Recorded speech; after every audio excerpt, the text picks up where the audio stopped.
அந்த தீர்ப்பை எதிர்த்து திரு ஸ்டாலின் தலைமையில் இருக்கின்ற அரசாங்கம் உச்சநீதிமன்றத்தில் மேல்முறையீடு செஞ்சிருக்கு. ஒரு வெட்கக்கேடான செயல். உயர் நீதிமன்றமே தானா முன் வந்து சிபிஐ விசாரிக்க வேண்டும் என்று தீர்ப்பளித்த பிறகும் ஏன் உச்ச நீதிமன்றத்தில் இந்த அரசு மேல்முறை செய்ய வேண்டும்? இதில் என்ன மர்மம் இருக்கின்றது? யாரை காப்பாற்றுவதற்கு இந்த அரசு முயற்சி செய்கின்றது? பாலியல் வன்கொடுமை செய்கின்றவர்களை தண்டிக்க வேண்டும். அதற்கு மாறாக ஒரு மூத்த வழக்கறிஞரை வைத்து டெல்லியிலே உச்ச நீதிமன்றத்தில் வழக்காடுவது எந்த விதத்தில் நியாயம் என்று மக்கள் கேட்கின்றார்கள். இப்படிப்பட்ட சமூகம் அரசாங்கமே செய்கின்ற காரணத்தினால்தான் இப்படிப்பட்டவர்கள் துணிச்சலோடு இந்த பாலியல் வன்கொடுமையில் ஈடுபடுகிறார்கள். அதோடு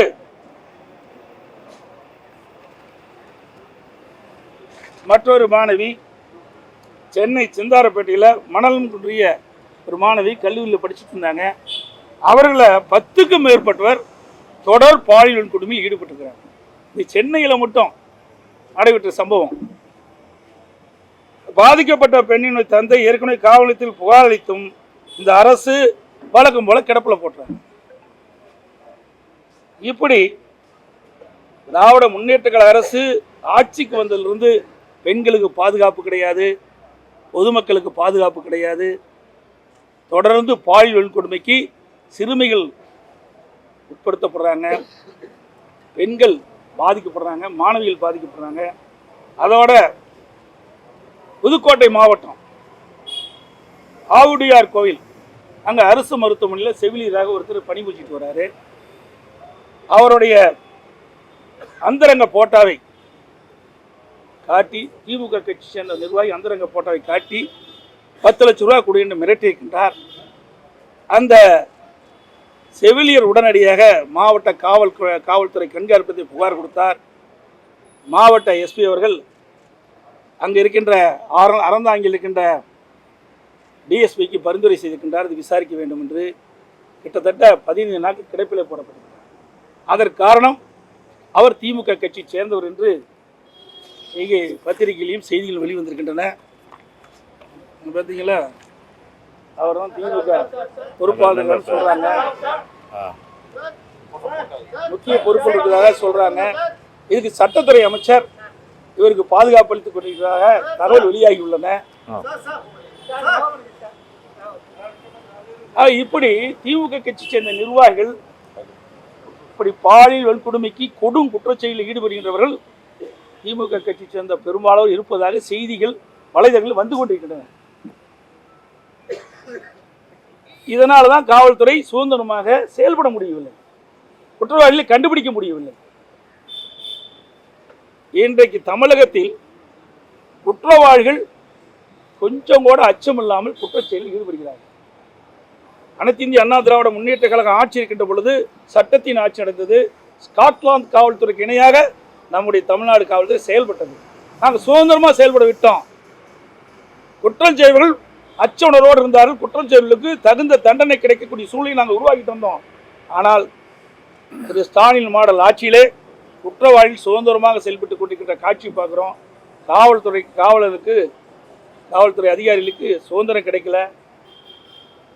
வேலியே பயிரை மேஞ்ச மாதிரி இன்றைக்கு தமிழ்நாட்டுடைய நிலை இருக்குது என்பதை இந்த நேரத்தில் தெரிவித்து விரும்புகிறேன். காவல்துறை கட்டுப்பாட்டுல இருந்திருக்கு. இப்ப இருக்கக்கூடிய காவல்துறை இந்த ஒரு பதட்டமான ஒரு வழக்குல எஃப்ஐஆர் வந்து வெளியே கசிஞ்சிருக்கு. நேற்று பிரஸ் மீட்ல கமிஷனர் என்ன சொல்றாருன்னா டெக்னிக்கல் எரர்னு சொல்றாரு. நீங்களும் முதலமைச்சரா இருந்திருக்கீங்க, காவல்துறை கட்டுப்பாட்டுல இருக்கீங்க, அவர் சொல்றது எந்த அளவுக்கு நியாயம்?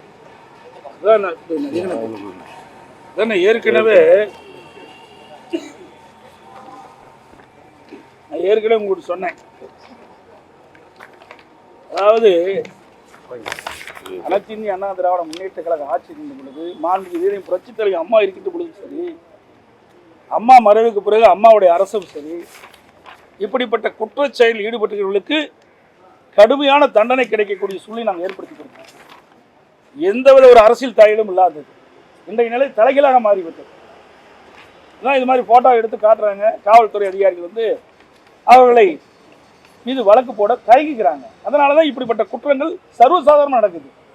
நான் தான் ஏற்கனவே சொன்னேன். இன்றைக்கு காவல்துறை அதிகாரிகள் என்ன சொல்றாங்க, இன்றைக்கு நான் ஏற்கனவே சொன்னேன், இன்றைக்கு இருக்கிற காவல்துறை ஆணையாளர் சொல்கிறாரு, போஸ்டல் இருந்து 100க்கு கம்ப்ளைண்ட் வந்தது, அதன் பிறகு நான் வழக்கு பேசுகிறேன். இன்றைக்கு செய்தி இதே ஒரே நிமிஷம் அடுத்தது வரேன்.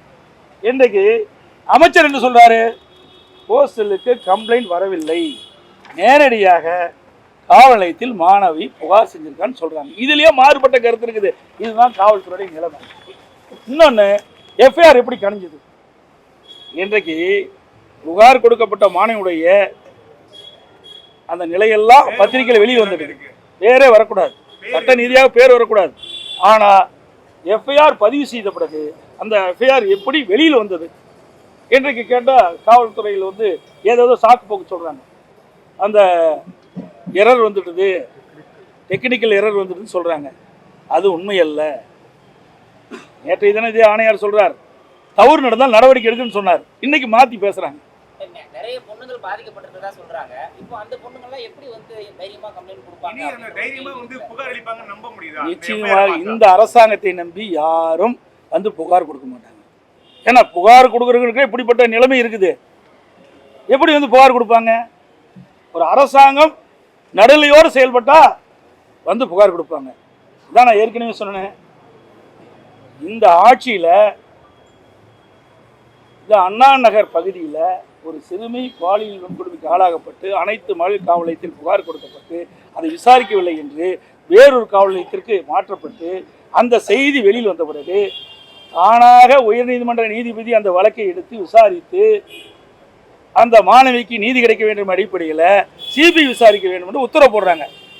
அதை எதிர்த்து ஒரு அரசாங்கம் உச்சநீதிமன்றத்துக்கு போனால் இந்த அரசாங்கத்தை நம்பி எப்படி வந்து பாதிக்கப்பட்ட பெண்கள் வந்து புகார் கொடுப்பாங்க?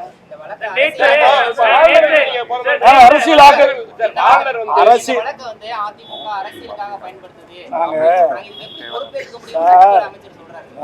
நல்லா தெளிவா திருப்பி சொல்றேன். அண்ணா நகர் 10 வயது சிறுமி பாலியல் வன்கொடுமைக்கு ஆளாக்கப்படுறாங்க. இது நாங்கெல்லாம் எடுத்துக்கலாம், எந்த கட்சிக்காரும் எடுக்க, நாங்கள்ல எந்த கட்சிக்காரும் இதை எடுத்துக்கலாம். பாதிக்கப்பட்டவர்கள் அனைத்து மகளிர் காவல் நிலையத்தில் புகார் கொடுக்குறாங்க. அந்த புகார் அலட்சியப்படுத்திய காரணத்தினால வேறொரு அனைத்து மகளிர் காவலத்துக்கு மாற்றப்படுறாங்க. இந்த செய்தி பத்திரிகையில் வருது, ஏதோ உயர்நீதிமன்ற நீதிபதி கவனத்துக்கு வருது. உடனடியாக உயர்நீதிமன்ற நீதிபதி அவர்கள் தானாக முன் வந்து அந்த மாணவிக்கு நீதி கிடைக்க வேண்டும் அடிப்படையில் இந்த வழக்கை சிபிஐ விசாரிக்க வேண்டும் என்று தீர்ப்பளிக்கிறார். இந்த தீர்ப்பை எதிர்த்து ஏன் திரு ஸ்டாலின் தலைமையில் இருக்கிற அரசாங்கம் உச்ச நீதிமன்றத்தில் மேல்முறையீடு செய்வானா? அது மூத்த வழக்கை வச்சு மேல்முறையீடு செய்கிறாங்க. அப்படி என்றால் குற்றவாளிகளை தப்பிக்க வைக்கத்தான் இந்த அரசு முயற்சிக்கிறது. அப்படி இருக்கின்ற பொழுது யார் இந்த பாலியல் கொடுமைக்கு ஆளாக்கின பெண்கள் வந்து முன்னிருந்து புகார் கொடுப்பாங்க? அதோட இன்னைக்கு பார்த்தீங்கன்னா தேசிய மகளிர் ஆணையம் வந்து தானா முன் வந்து இந்த வழக்கு எடுத்து விசாரிக்குது. ஆக இன்றைக்கு தமிழ்நாட்டில் சட்ட ஒழுங்கு அடியோடு சீர்கட்டு விட்டது. இந்த ஆட்சியில் நிர்வாக சீர்கேடு படுபாதாளத்துக்கு போயிட்டு யாருக்குமே பாதுகாப்பில்லை. அதான் இப்போ வரும்போது கூட சொன்னாங்க, திண்டுக்கல்ல ஒரு பெண்மணியை குத்தி கொண்டுட்டான்னு சொல்கிறாங்க. சோளக்காட்டில் இதெல்லாம் கிடக்குதான்னு சொல்கிறாங்க. நாள்தோறும் கொலை, கொள்ளை, திருட்டு, வழிப்பறிவு, பாலியல் கொடுமை நடக்காத நாளே கிடையாது. சட்ட ஒழுங்கு அடியோடு சீர்குலைந்து குறிப்பிட்ட நபர் வந்து திமுக சேர்ந்தவரே இல்ல. தினந்தோறும் அமைச்சர் வந்து பொதுமக்கள் நிறைய பேர் வந்து பாதிக்கிறாங்க. எல்லாருமே வந்து திமுக நபர் ஆயிட முடியுமா அப்படின்னு சொல்லி ஒரு கேள்வி எழுப்புறாங்க. அதாவது திமுக பொறுப்பாளராக இருக்கின்ற காரணத்தினால்தான் தங்குதடை இல்லாம அண்ணா பல்கலைக்கழகத்தில் சென்று வந்ததாக தகவல். அதான் அதுல எல்லாம் இருக்குது. யார் எந்தெந்த நோட்டீஸ் இருக்குதெல்லாம்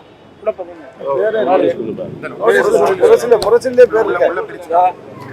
பேர் உண்டு. கேட்டா ஞானசேகரன் வெற்றர்னு சொல்லுவாங்க. பூரா பொய்யா பேசுறாங்க. உண்மை பேசினா தானே ஆகும். நீதிமன்றம் அளித்த தீர்ப்பை அவர் மதிக்க மாட்டேங்கிறாங்களே. ஆனா நோட்டீஸ் இருக்குது, ஒண்ணு மட்டும் இல்ல. இன்னும் இங்க பாருங்க தம்பி,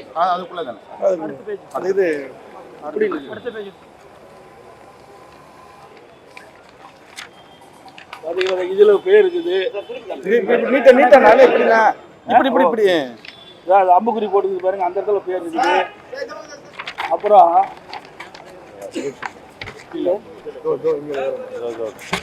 கீழே தான் இந்த இடத்துல நாணசேகரன் இருக்குது. இதெல்லாம் அந்த பகுதியில் போய் கேட்டாவே தெரியும்.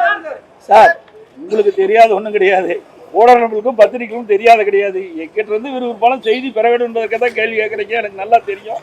இருந்தாலும் நீங்கள் அந்த பகுதிக்கு போங்க, நாங்கள் சொல்வது உண்மையா பொய்யானு தெரிஞ்சுக்க, உண்மையாக தான் வெளியிடுங்க. சார், இப்போ அதிமுகவுடைய அடுத்த கட்ட நடவடிக்கை, ஏன்னா நீங்களும் தொடர்ந்து போராட்டம் பண்ணுறீங்க, ஆளுநர் கிட்ட வந்து ஒவ்வொரு முறையும் போய் சொல்லிட்டு தான் வந்துருக்கீங்க. இதுலேயும் வந்து வேந்தரா ஆளுநரும் இருக்க போகிறாங்க உங்களுக்கு அண்ணா யூனிவர்சிட்டி பொறுத்த வரைக்கும். இதை பொறுத்தவரைக்கும் நீங்கள் வந்து அதாவது என்ன பண்ண போகிறீங்க? இன்றைக்கு தொடர் பாலியல் கொடுமைக்கு பெண்கள் ஆளாகிட்ட காரணத்தினால சிறுமியிலிருந்து மாணவியிலிருந்து பெண்கள் வரை இந்த ஆட்சியில் பாலியல் கொடுமைக்கு ஆளாகி கொண்டிருக்கிறாங்க. அதை கண்டித்து தான் இன்றைய தினம் மாபெரும் கண்டன ஆர்ப்பாட்டம் நடைபெறதா இருந்தது. அனைத்து இந்திய அண்ணா திராவிட முன்னேற்ற கழக அமைப்பு நீதியாக உள்ள அனைத்து மாவட்டங்களிலும் இன்றைக்கு கண்டன ஆர்ப்பாட்டம் நடைபெறதா இருந்தது. இன்றைக்கு முன்னாள் பாரத பிரதமர் டாக்டர் மன்மோகன் சிங் அவருடைய பிறந்த காரணத்தினால அது தள்ளி வைக்கப்பட்டிருந்தது. வருகிற 30ஆம் தேதி காலை 10 மணி அளவில் தமிழ்நாட்டில் இருக்கின்ற கழக நீதியாக அமைப்பு நீதியாக இருக்கின்ற மாவட்ட அனைத்து இடங்களிலும் அனைத்து இந்திய அண்ணா திராவிட முன்னேற்ற கழகம் இந்த ஆட்சியில் தொடர் பாலியல் வன்கொடுமை நடவதை கண்டித்து கண்டன ஆர்ப்பாட்டம் நடைபெறும்.